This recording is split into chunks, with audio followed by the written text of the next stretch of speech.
children be unsafe, and it goes on.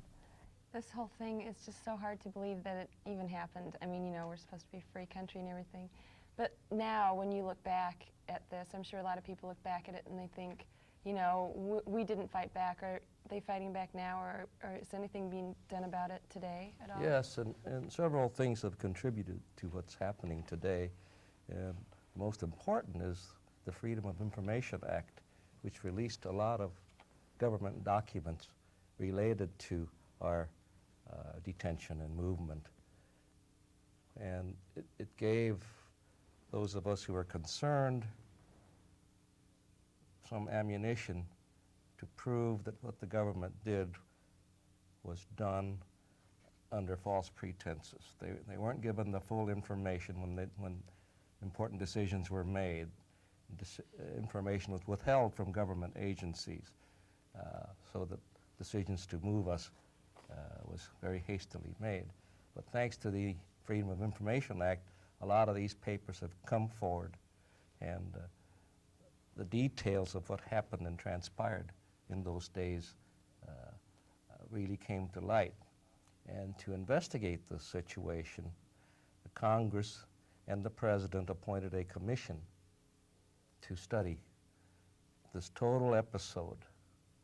And this commission, this was in 1980, and this commission came up with a number of recommendations to the Congress, one of which was to recommend that a joint statement be issued by the two houses of the Congress and signed by the President to constitute really an official apology from the nation for the acts of detention, the acts of exclusion, the acts of removal. And secondly, to demonstrate that an injustice was done by providing some sort of financial redress collectively to this group of people and individually to persons who were affected. So then one way is an apology, an official apology, and then the second way, distributing money. Financial redress, to set up a trust fund for collective as well as individual financial redress, yes.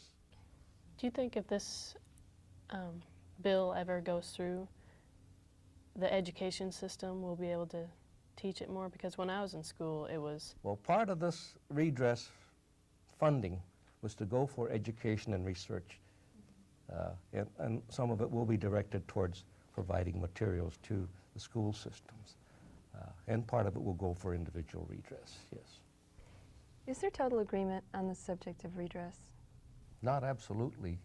And there's not total agreement amongst even the members of the House that passed this redress bill.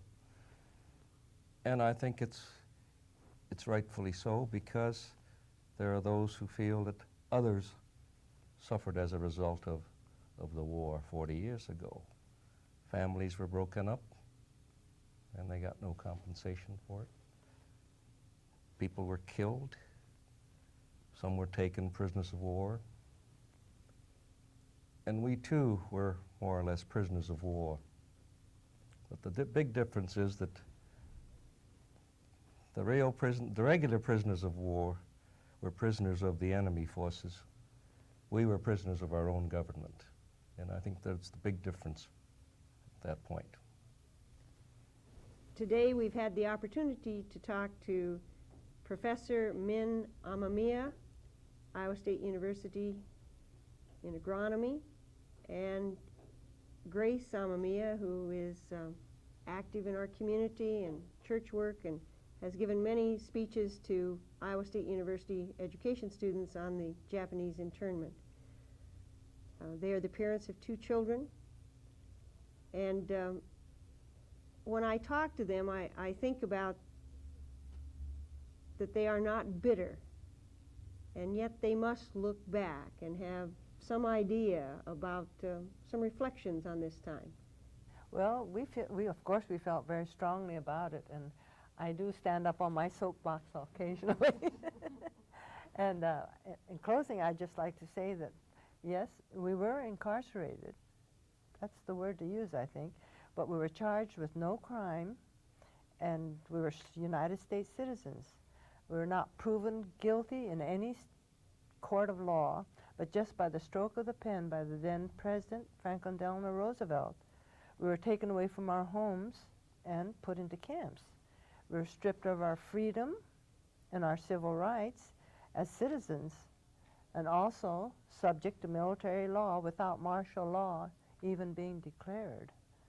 And this incarceration, I think, was an insult to our constitutional liberties as citizens of the United States, to be incarcerated, charged with only one crime, and that crime being to have been born Americans of Japanese descent with Oriental features and living in the wrong area of America.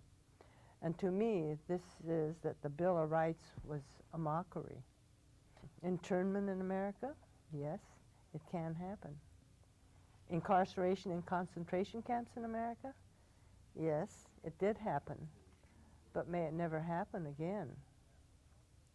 May our experience, as the example of one of the most disgraceful incidents of our government's history, never be repeated. And may I close by saying to all of you, to hold dearly your American citizenship and civil rights and constitutional liberties, and don't ever take them for granted, because this too could happen to you and or your loved ones, just as it happened to us and ours. And when the rights of one minority is threatened, the rights of all are endangered. So with this, I close. Thank you. Thank you. Thank you all for coming this afternoon. We appreciate all of the information. Thank you very much.